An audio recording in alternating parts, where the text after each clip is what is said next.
It's time for a Drunk Talk TV Music Industry News Desk Report. Strap yourself in for where prohibited batteries not included, not available in state of shock.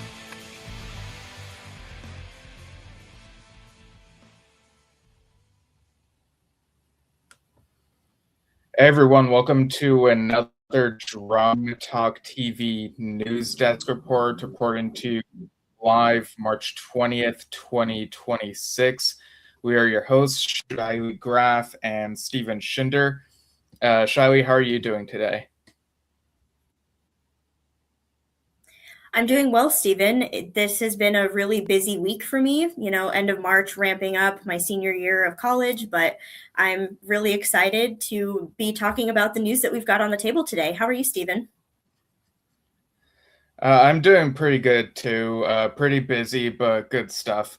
And yeah, like you said, we have a lot of news to talk about. There's a new Peter Frampton album. There's a Lollapalooza 2026 lineup, and all sorts of other music news. And we also have stuff going on over at Drum Talk TV Brilliance. In fact, we'll go into more detail about this later in the show, but we're doing a pre-sale launch for the Drum Talk TV Brilliance arcade. And if people go to drumtalktvbrilliance.com, they can click the sign up button for the arcade. There's a button that says join the pre-sale now, and if they use our discount code arcade2, that's arcade and the number 2 all together at checkout, they'll be able to get this for $2 per month or $20 per year. It would normally be $5 and $50 further down the line. So this is a good deal. And if people are already premium members of Drum Talk TV Brilliance, they'll already have this arcade pass. So yeah, now we get back to this portion of the show.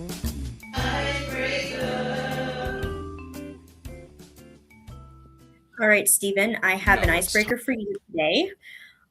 In this hypothetical, I'm going to set up a hypothetical world here. In a hypothetical world where we are baseball or softball players for whatever reason, what would your walk-up song be? Oh, that's a really good question, because there are some classic songs that are kind of seen as like sports-related songs, even if they're not about sports. I don't know why, but the AC/DC song Thunderstruck came to me right away, even though it's not a band I really listen to all that much, but I've heard that song in movies and shows and radio, and it kind of has that hype factor. How about you? You know what? You almost stole my answer. AC/DC definitely was the first thing that came to my mind when I think I would go Back in Black or something like that. So I think we're like right on the same vein. There's something just about AC/DC's like hard rock like sound that they've got going on that just feels very hype for that kind of event. So I agree. Yeah, like they've got the right soundscape for that type of thing. All right, so now let's talk about some Time for historical This Day in stuff. Music History. One out the whole week because we'd be here forever. It's time for Okay, diving into March 20th, 2017, Ed Sheeran was at number 1 on the UK singles chart with Shape of You. The song peaked at number 1 on the singles chart of 34 countries, including the US Billboard Hot 100. In December of 2018, the song became the first song to hit 2 billion streams and the most streamed song on Spotify. Shape of You also won the Grammy Award for Best Pop Solo Performance at the 60th Annual Grammy Awards. That is a very popular song. I heard it so much when it came out. I still hear it today.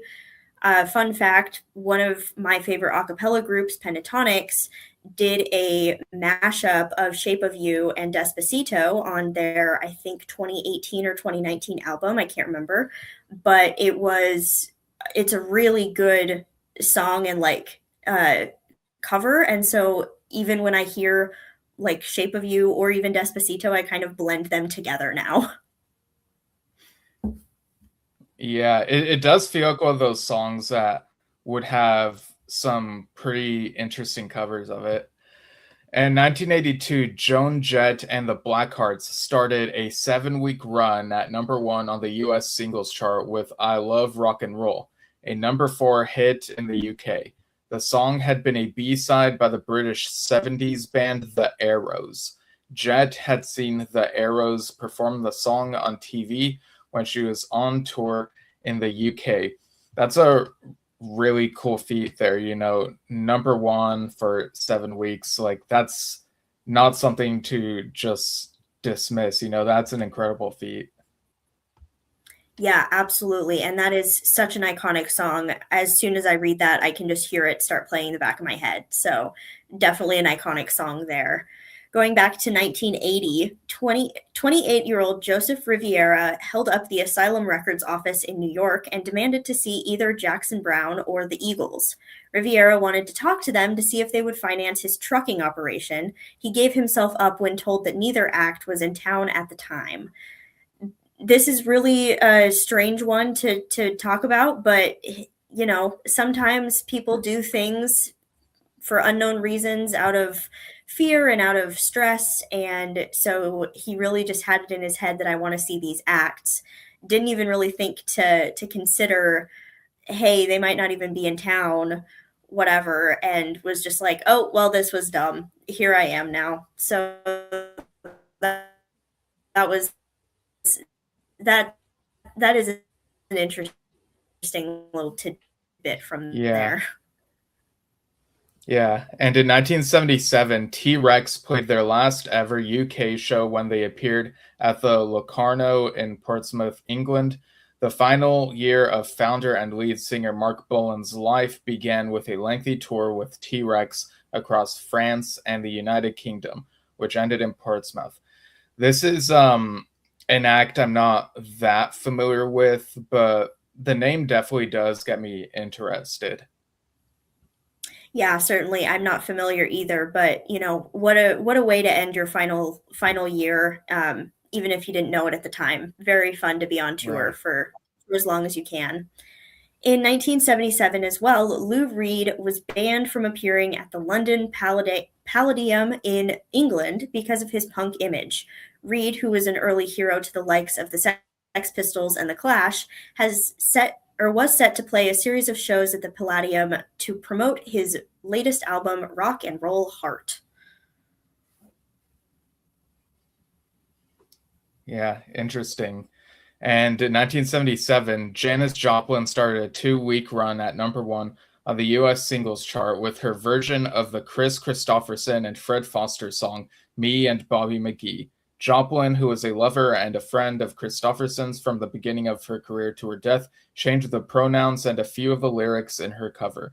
Christopherson states he did not write this song for her, but the song is associated with her, especially, he has said, in the line, somewhere near Salinas, Lord, I let her slip away.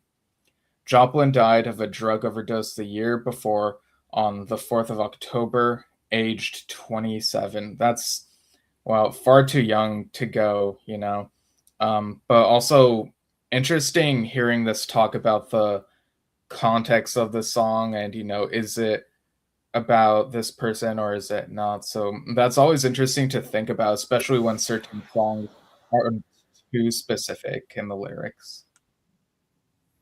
Yeah, certainly. Very, having a song about you is very special. So that is a very special song indeed. Going back to 1969, John Lennon married Yoko Ono in Gibraltar. They spent their honeymoon in Amsterdam campaigning for an international bed-in for peace. They planned another bed-in in the United States, but were denied entry. The couple then went to Montreal and, during a bed-in at the Queen Elizabeth Hotel, recorded Give Peace a Chance. Lennon also detailed this period in the Beatles' The Ballad of John and Yoko, recorded by Lennon and McCartney on April 14th, 1969. Very interesting there. We have many items about the Beatles during this segment often, but this is very, very special and a fun little tidbit. Yeah, definitely. And in 1965, the first of a twice nightly UK package tour kicked off at London's Finsbury Park Astoria, featuring Stevie Wonder, The Miracles, Martha and the Vandellas, The Supremes, and The Temptations. That's quite a lineup there. I definitely recognize all those names. Yeah, certainly. 1964, the Beatles appeared live on the UK television program Ready, Steady, Go, miming It Won't Be Long, You Can't Do That, and Can't Buy Me Love. They were also presented with a special award from US magazine Billboard in recognition of the Beatles having the top 3 singles on the chart simultaneously. Once again, one of a huge feat in music history. Yeah, definitely. And also in 1964, The Temptations released their debut album, Meet the Temptations, on the Gordy Motown label. The lineup on the cover features Eddie Kendricks, Melvin Franklin, Paul Williams, Otis Williams, and newest Temptation, Davis, later David, Ruffin. Ruffin had just joined the act 3 months before this album was released, and actually only appears on The Way You Do the Things You Do. So definitely a good title for that album, Meet the Temptations. You know, it's straight to the point, and I'm sure is very, you know, eye-catching for people who like saw it in the record store for the first time back in the day. Yeah, absolutely. And what an iconic band for sure. And going back to 1960, Elvis Presley started his first recordings since being discharged from the U.S. Army. A 12-hour session in a Nashville recording studio produced his next number 1 single, Stuck on You. Scotty Moore and Bill Black, who had quit Presley's tour. Yeah, definitely some very interesting stuff there. All right, so now we go into this next part of the show. Let's see what's in the news at John Talk TV. Yeah.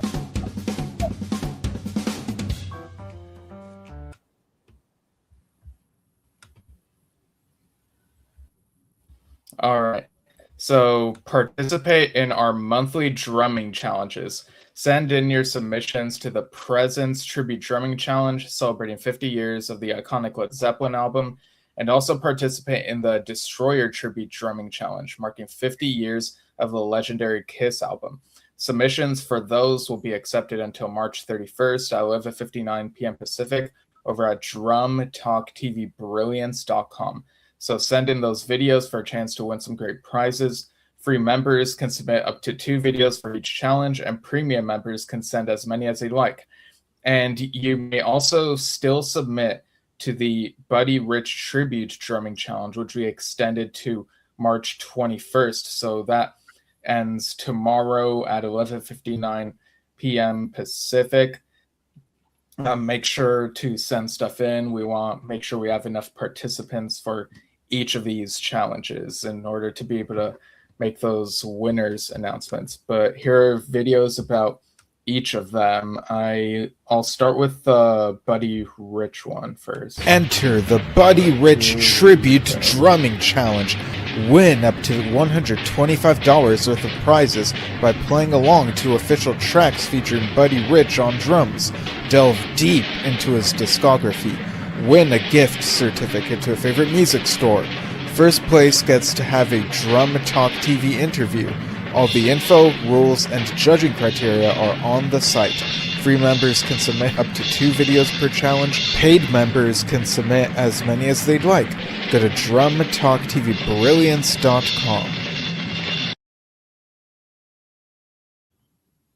right, and here's the one for the Kiss Destroyer Tribute Drumming Challenge. Here we go in just a minute. Celebrate 50 years of the classic Kiss record in the Kiss Destroyer Tribute Drumming Challenge. Competition open March 1st to March 31st, 2026, 11:59 p.m. Pacific Standard Time. Win up to $125 worth of prizes by playing along to official tracks straight from the album. Win a gift certificate to a favorite music store. First place gets to have a Drum Talk TV interview. All the info, rules, and judging criteria are on the site. Free members can submit up to 2 videos per challenge. Premium members can submit as many as they'd like. Go to drumtalktvbrilliance.com.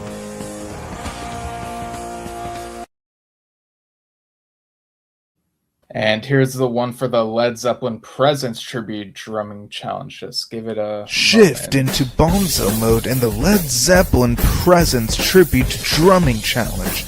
Celebrate 50 years of a classic Led Zeppelin album. Competition open March 1st to March 31st, 2026, 11:59 p.m. Pacific Standard Time. Win up to $125 worth of prizes by playing along to official tracks straight from the album. Win a gift certificate to a favorite music store. First place gets to have a Drum Talk TV interview. All the info, rules, and judging criteria are on the site. Free members can submit up to 2 videos per challenge. Premium members can submit as many as they'd like. Go to drumtalktvbrilliance.com.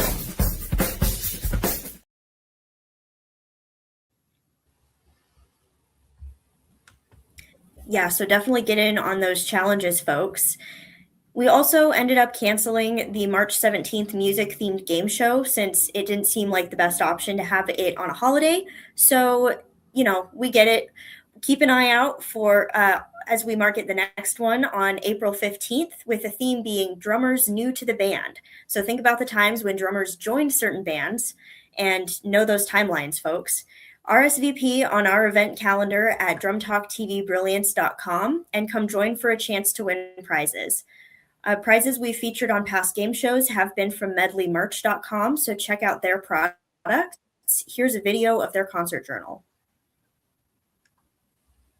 What concert would be your first entry if you had an ultimate concert journal? Your most recent concert? Your next concert? Or would you go way back like me and enter your first concert? For me, it was Led Zeppelin. Now you can with the I Was There personalized music performance diary premium hardcover book. This is for all live music fans who experience live shows from clubs to stadiums. And what an amazing keepsake, and it makes a great gift. Use Drum Talk TV 25 at checkout for a one-time 25% discount, so load up. Get yours now via the link in the post.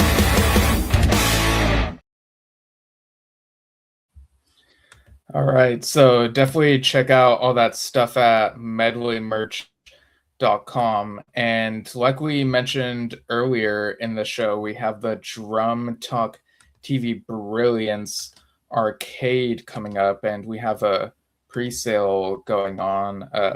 Here's a little preview of what the homepage of it will look like in this GIF that I'm sharing. And so regarding the pre-sale, so we start the pre-sale launch for our new exciting experience in our membership site, the Arcade Pass.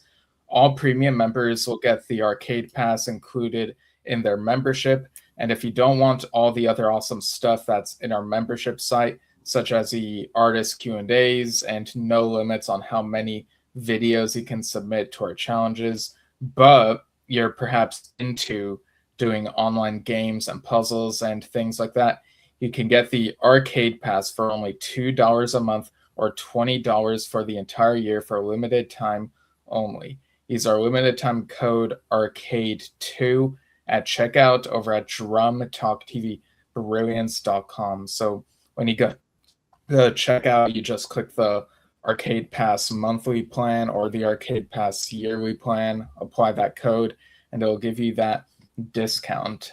And yeah, so really fun stuff that'll be in there. So it'll be great for people to be able to play all of that. And we also have this video message from Dan as well. Hey everybody, Dan here, and we are so excited about, you can see a preview of the homepage there of the new arcade, and the arcade is going to be so much fun. You can get it as a standalone item. If you don't want all the other awesome stuff that comes with the membership site, that's totally fine.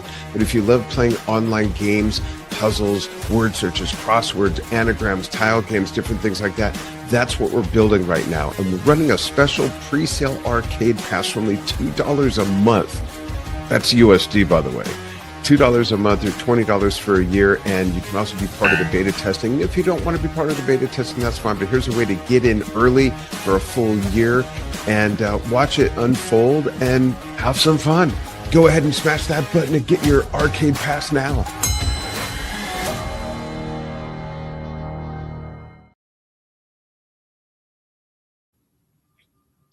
Definitely some exciting things going on there, so definitely check that out. Yesterday, Dan went live with Doctors Eric Sandler and Michelle Schechter for another episode of Plugged Into Hearing Health, with earwax being a topic of discussion. Also yesterday, Dan interviewed drummer, author, educator Jason Gianni about his new book, Drummer's Polymetric Mastery. Later today at noon Pacific, Dan will go live with physical therapist Janice Ying for another episode of Drumming Injury Talk. Yeah, really great stuff going on with interviews and original series. And yesterday I posted a Yes Shift vlog where I talked about my vinyl copy of the Yes album, which is technically Yes's third album, but they called it the Yes album. Anyway, for the 55th anniversary of its US release. And on Wednesday, March 25th, 12 p.m. Pacific US time, 3 p.m. Eastern, Dad and I will be interviewing Phil Castellano, one of the keyboardists for John Anderson and the Band Geeks. So we've pretty much interviewed most of the people involved with John Anderson and the Band Geeks. We've talked with their other keyboardist, currently Chris Clark last year, whose birthday was the other day, actually. So it'll be interesting hearing Phil's side of, getting into the band, because he came in and took the place of Robert Kipp from the previous lineup. So will be a fun conversation there. Yeah, certainly lots of fun things going on over at Yes Shift. We'd also like to remind people of the Las Vegas Drum Show coming up on Sunday, March 29th. You can find more info on the drum show at lasvegasdrumshow.com, and here's a video all about it. The Las Vegas Drum Show is happening on Sunday, March 29th, 2026 at the Tuscany Suites and Casino in fabulous Las Vegas, Nevada. We will have leading percussion industry exhibitors, a drum clinic, master classes, raffle prizes, meet and greets, and miscellaneous drum show shenanigans. After all, it's Vegas. What can possibly go wrong?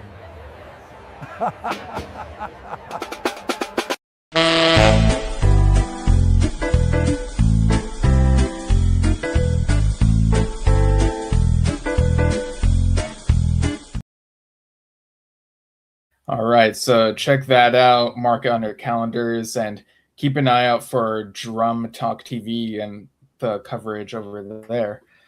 All right, so now comes the point in the show where we take a moment to remember some people. And now a moment to acknowledge those who have passed. All right, so the first person we have on here is Wayne Perkins, a Birmingham, Alabama-born session guitarist who almost joined the Rolling Stones in 1976. He has passed away. Ultimate Classic Rock reported that he died after having a stroke, and his brother Dale took to Facebook confirming the news. Quote, "Our sisters and family members were there with him. We appreciate all the kind thoughts and memories. He was one of a kind, and we loved him very much, and thank you all," unquote. During his career, he gained the attention of the Rolling Stones through his friend Eric Clapton, who recommended him for the band's new guitarist after Mick Taylor left before the recording of their 1976 album Black and Blue.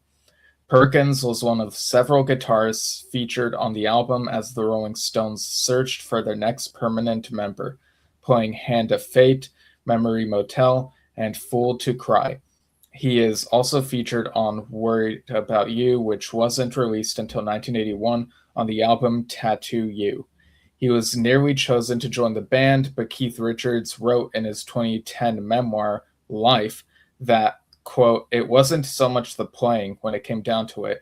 It came down to the fact that Ron Wood was English, unquote. Wood got the job instead. Perkins played with a number of other groups over the years, including Lynyrd Skynyrd, Bob Marley and the Wailers, Joni Mitchell, and others. He also co-founded the group Smith Perkins Smith, which released an album in 1972 via Island Records, the first U.S. act on a British label. Perkins was 74 years old.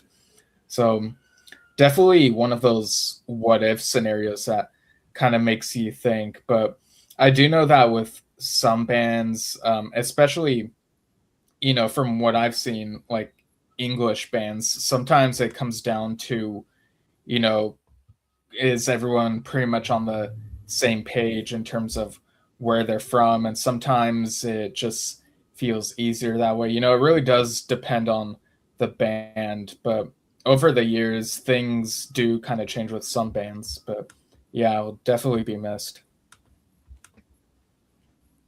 Certainly. Phil Campbell, guitarist for hard rock band Motorhead, passed away this week. USA Today reported that his family confirmed the news, saying he died after a, quote, complex major operation. Campbell joined Motorhead in 1984 following Brian Robertson's departure from the group and went on to be the longest-serving member aside from founder Lemmy Kilmister, who passed away in 2015. Campbell founded metal band Persian Risk in 1979 before joining Motorhead. He was featured on a total of 16 studio albums with Motorhead, with his guitar riffs appearing in tracks like Deaf Forever, Eat the Rich, and Born to Raise Hell.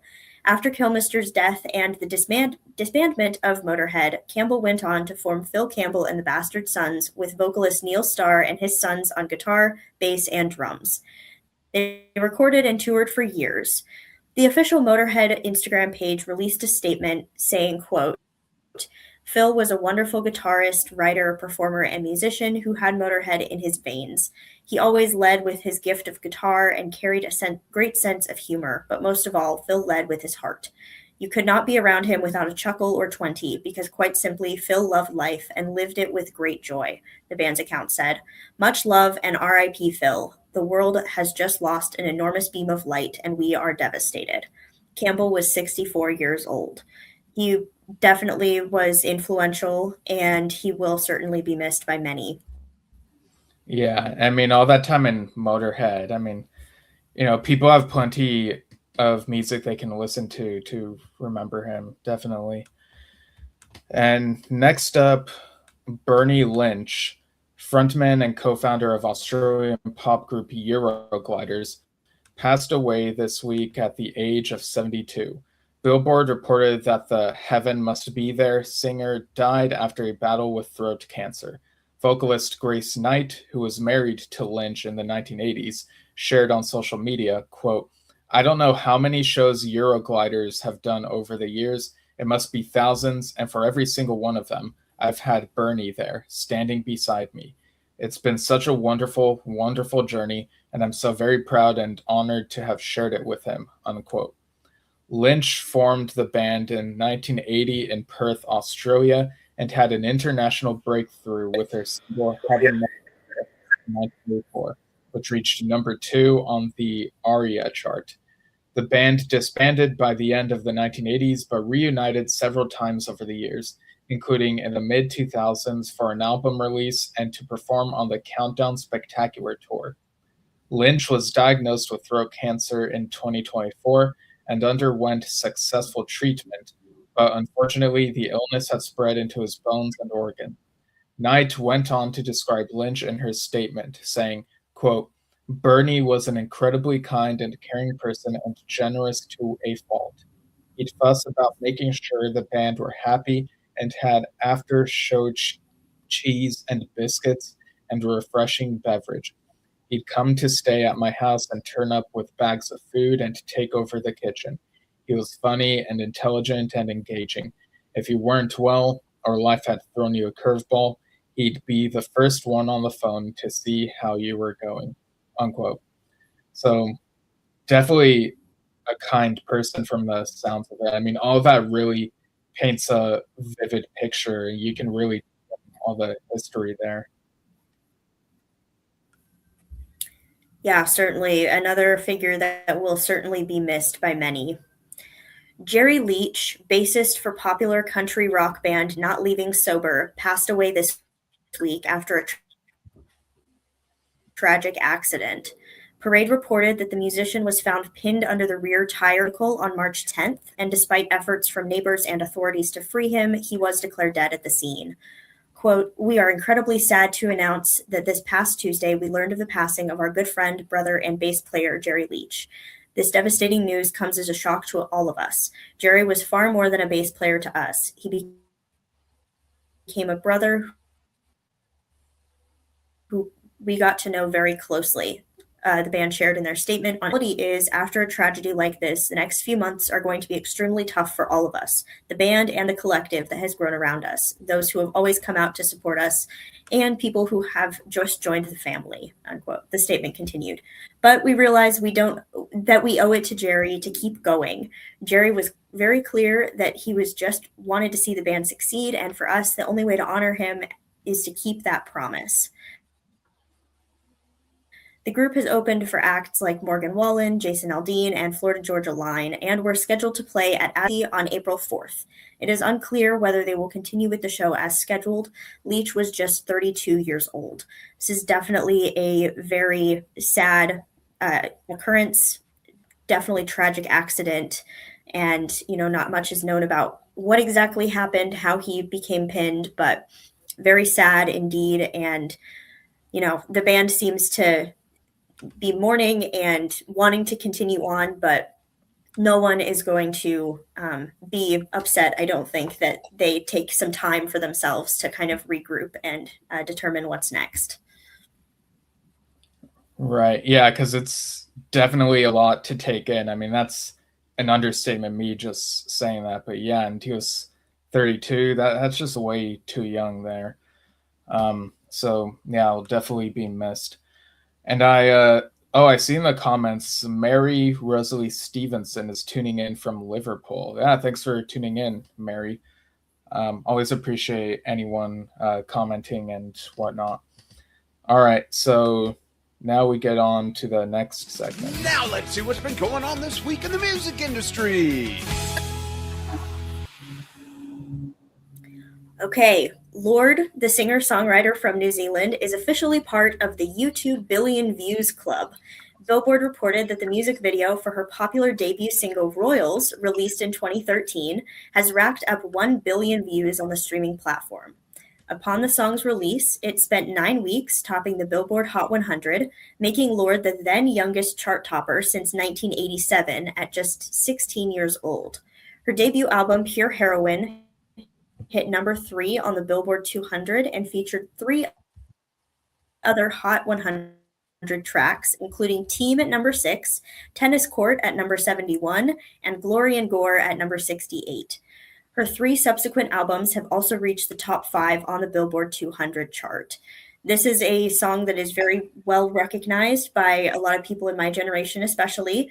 Very recognizable song. It was very popular for a long time. I'm going to bring up Pentatonics again. They did a cover of it that I have probably listened to more than the actual version. So definitely a popular song. So very, very exciting that it hit that billion streams on YouTube. Yeah, I remember when that was on the radio, like everywhere, and it still pops up now and then. I've probably even heard it in at least one movie or show or something. It's that popular. And speaking of Lorde, she spoke out this week about feeling ready for a change after her 17-year contract with Universal Music Group expired last year. Billboard reported that Lorde recorded and shared a voice note with fans ahead of her run of Ultrasound Festival shows, revealing that she is no longer with her first label home. In the memo, she said, quote, "I've been in that contract for a very, very long time, in some form, since I was 12 years old. when I signed my first development deal with Universal, unquote. She continued to say that she adores the team there, but added, quote, I've had an amazing experience with them. But the truth is that a 12-year-old girl pre-sold her creative output before she knew what it would be like, and before she knew what she was signing away, unquote. She said she is sure she will have another record deal again and is excited for the, quote, clean slate, unquote. The 29-year-old singer also shared that she is working toward having her driver's license by the time she is 30, and she recently signed a lease on an office/studio space for the first time. Previously, she has done her songwriting and work from her bedroom, and now she is, quote, excited to see what having a bit more of a formalized space for all my crap will look like, unquote. So, yeah, this is something in the music industry where, sometimes people get in it and their rights and, the arts to what they put out creatively end up getting owned by other people. And so owning your own stuff is a really, really important thing, because then you feel like you have all control over it. So yeah, it's definitely interesting, all the stuff that she touches on here, and hoping for a nice future with further creative output and see where all that goes.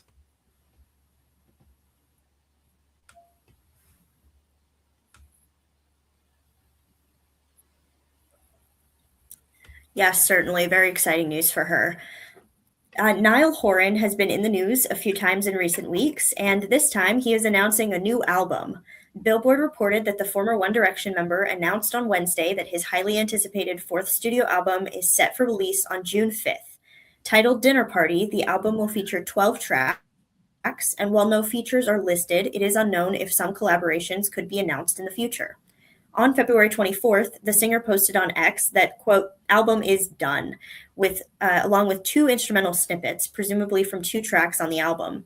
The lead single, Dinner Party, was released today, March 20th, and in a heartfelt Instagram post earlier this month, Horan explained that the song is about meeting his longtime girlfriend, Amelia Woolley, at a dinner party.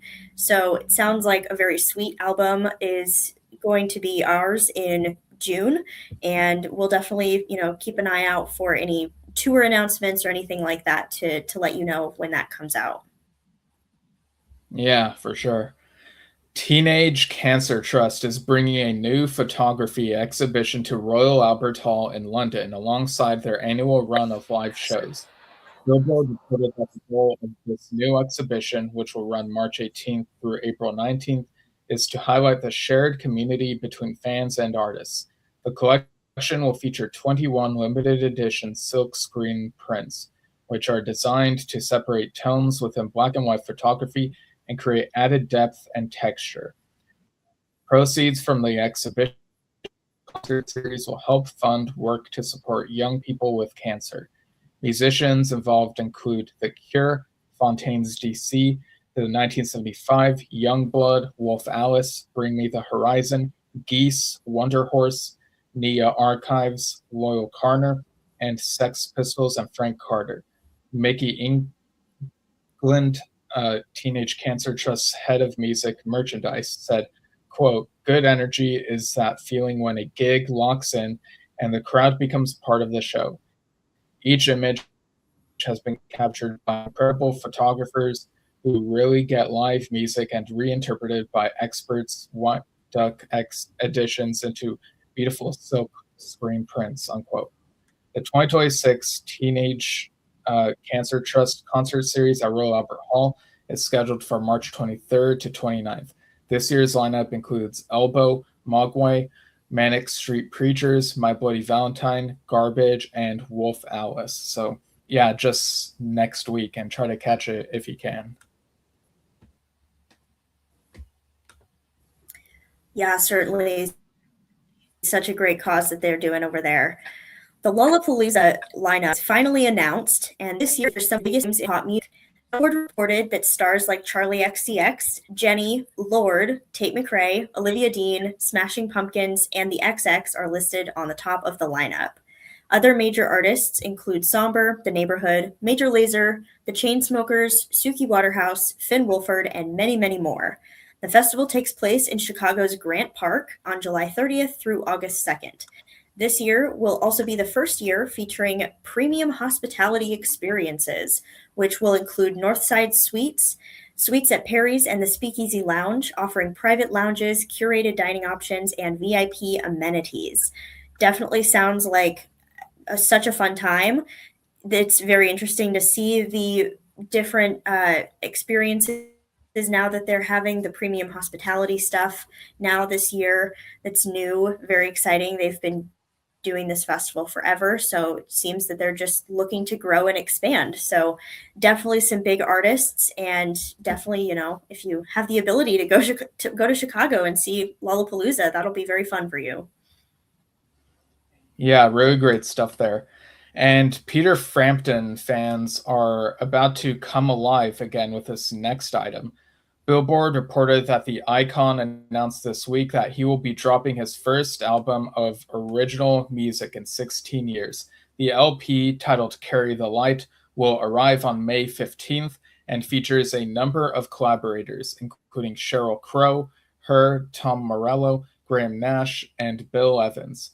The first single, Buried Treasure, a tribute to Tom Petty, was dropped alongside the album announcement.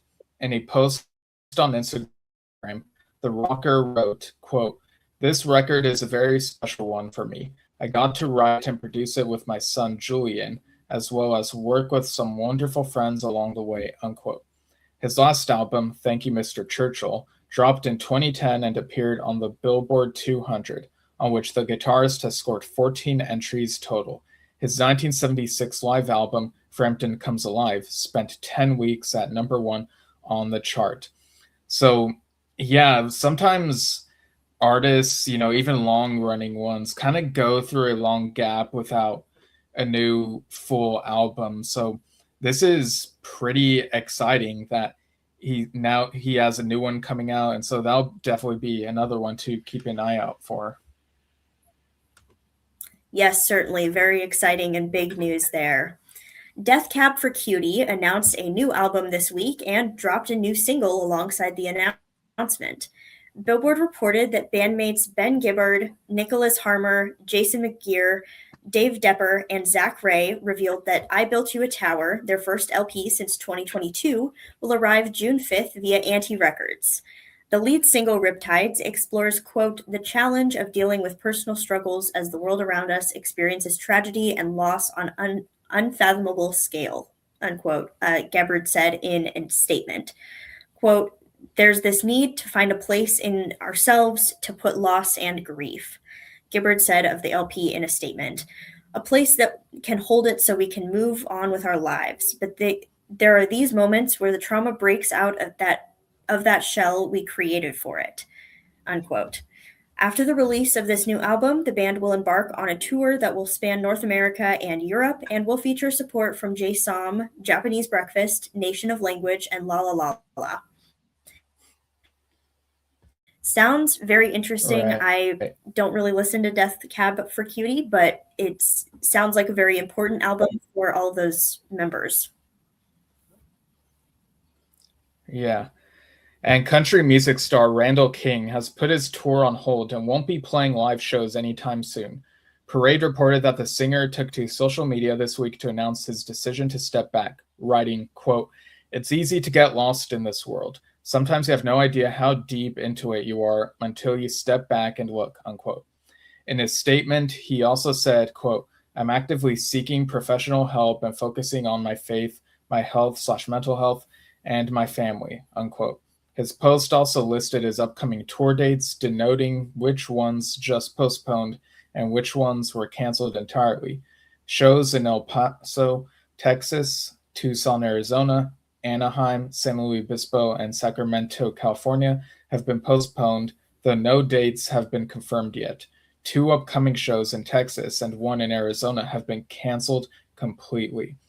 So, yeah, definitely something to keep an eye out for, in terms of these postponements and whatnot. But yeah, it's a really interesting announcement that Randall put out here. But hey, focusing on family and mental health and all of that, like I totally understand that. Yeah, and we say always take care of your health. Your health comes first. That definitely includes mental health and anything going on in your life that, you're a person first, a musician second. So you really need to take care of yourself. So good that he made this decision and is being open about it. Jim Irsay, the late Indianapolis Colts owner and CEO, amassed the most valuable private guitar collection in the world during his lifetime. It was announced earlier this year that everything in the collection will go to Christie's auction house in New York following Irsay's passing in May of 2025. Guitar World reported live from the auction on March 12th and shared that the record sale price for a guitar was broken once again. David Gilmour's Black Fender Stratocaster set the record in 2019, selling at $3.975 million USD, but was topped by Kurt Cobain's MTV Unplugged Martin D18E in 2020, which sold for $6 million. The Black Strat now sits on top once again, having sold for $14.5 million. Jerry Garcia's Tiger guitar fetched $11.5 million at this auction, and Cobain's Smells Like Teen Spirit Mustang, which previously held the second place spot for most expensive guitar sold, went for $6.9 million. These are massive increases in price, going from selling for $3.9 million to $14.5 is a huge jump. Definitely interesting. It's always amazing to see what sort of news comes out of these auctions. Yeah, it's always fascinating to see, how much is made from all those. So next up, Robert Plant started his new US tour with Saving Grace on March 14th by adding 3 new songs to the band's setlist. Led Zeppelin News reported that a printed set list for their performance in Albuquerque, New Mexico, was posted online and featured Plant's solo track, Calling to You, and covers of Undone and Sorrow by Ola Belle Reed and Ain't No Grave, recorded by Brother Claude Eli. According to Setlist FM, a website where fans can upload setlists for concerts they attend, Plant has not played any of these songs with Saving Grace previously, though he last performed Calling to You when he made a guest appearance with Francis Dunnery in 2009. So me, Dad, Encha, and my friend Chris saw Robert Plant and Saving Grace last November, I think it was, and it was a really amazing concert. I think it might have been the last concert I saw of last year, and we enjoyed the album that he did with Saving Grace, and it's a really nice Americana vibe. We've even interviewed the drummer, Ollie Jefferson.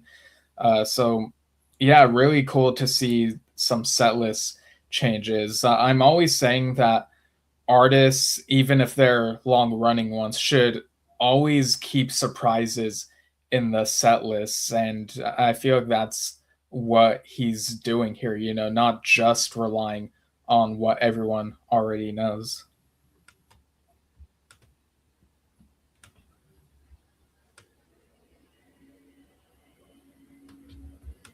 Yeah, certainly. Very exciting news. Jay Weinberg, former drummer of Slipknot, has decided to share a personal milestone with fans in a tangible way. Parade reported that in a social media post, Weinberg announced on an opportunity to purchase a few memorable items he has collected throughout his music career, from his time as a member of Bruce Springsteen and the E Street Band to his time with Slipknot from the early 2010s to the 2020s.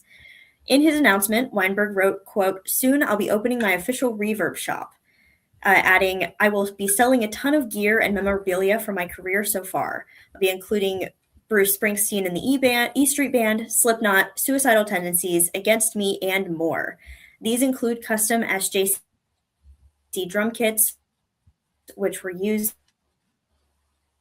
during his world tours, the DW kit he played while performing in the E Street Band, stage outfits, recording gear, and even the iconic masks that he wear as a longtime out. A portion of the proceeds will benefit the nonprofit organization Music Cares, It provides a safety net for musicians and open on March 18th, just earlier this week. It's very exciting stuff, a great way to support musicians and also to get your hands on some really important memorabilia from Slipknot and other bands. Yeah, for sure. And the estate of record producer and composer Quincy Jones has sold, quote, select music and non-music assets, unquote, to investment firm Harborview Equity Partners. Music Business Worldwide reported that the deal includes Jones's recorded music and publishing assets, as well as other ancillary rights, including his participation in The Fresh Prince of Bel-Air.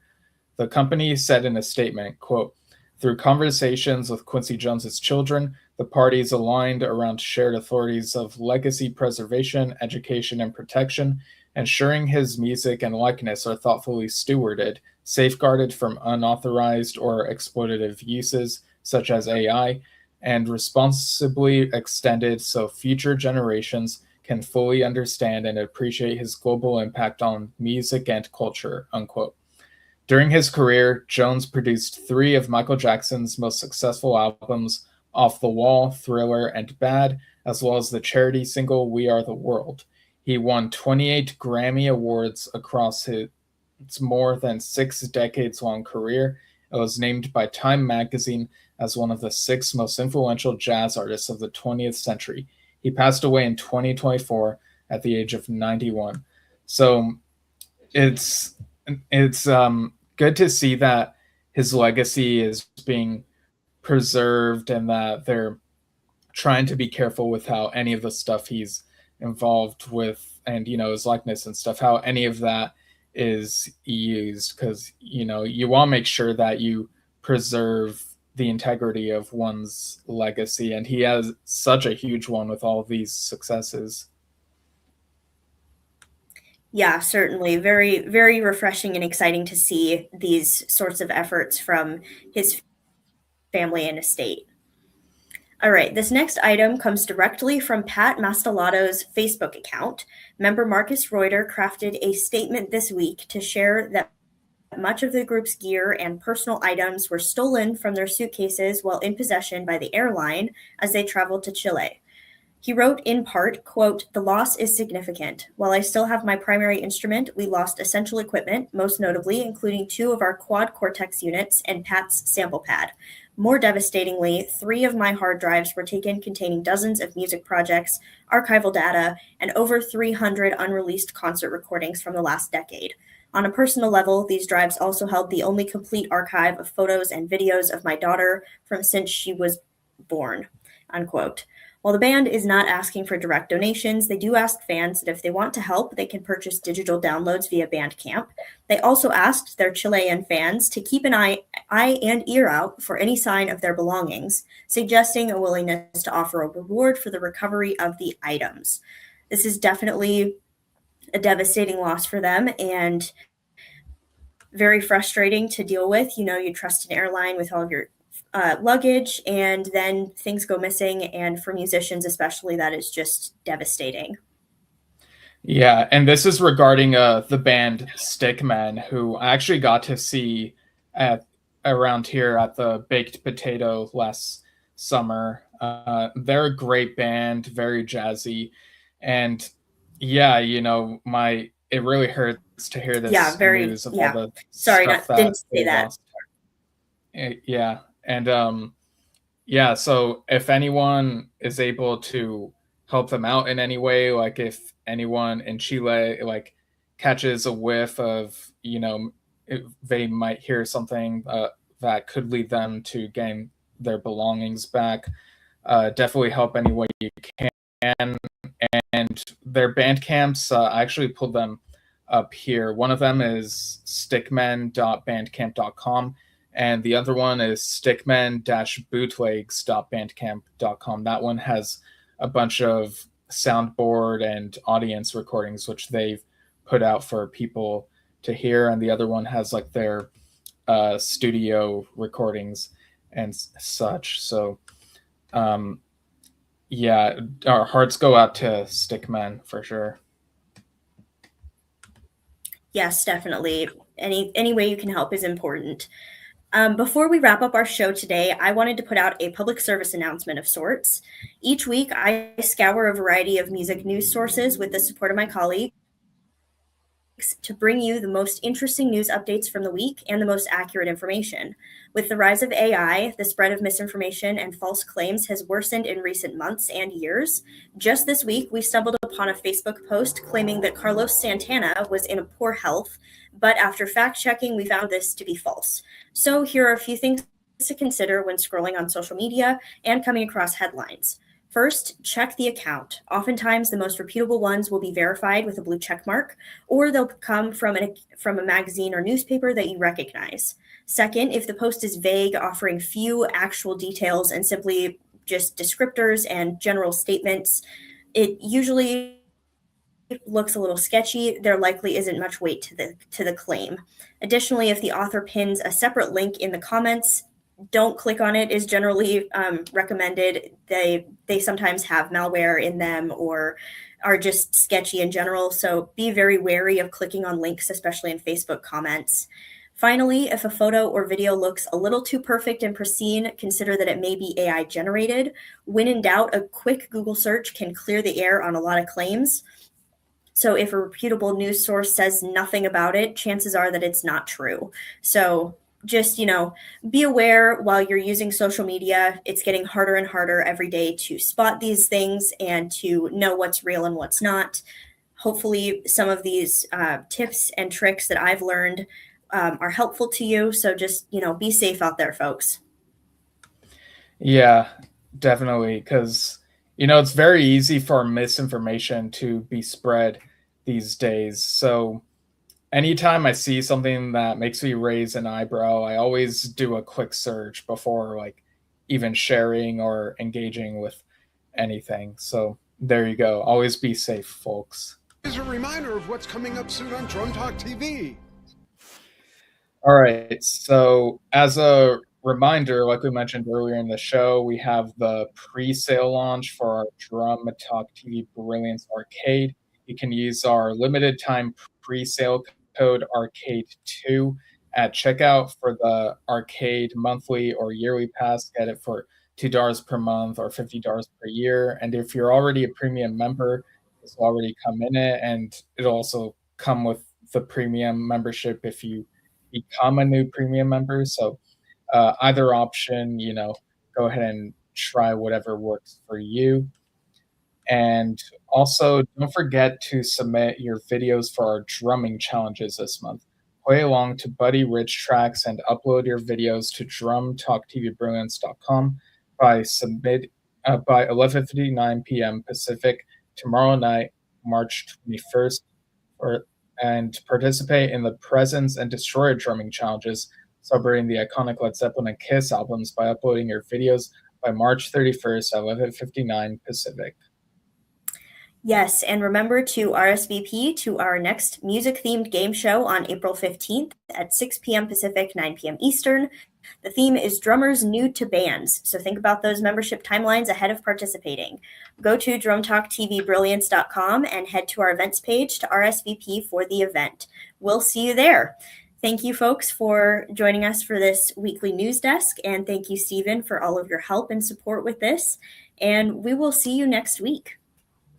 Yeah, thank you as well, Shylee. And folks, we'll see you all soon.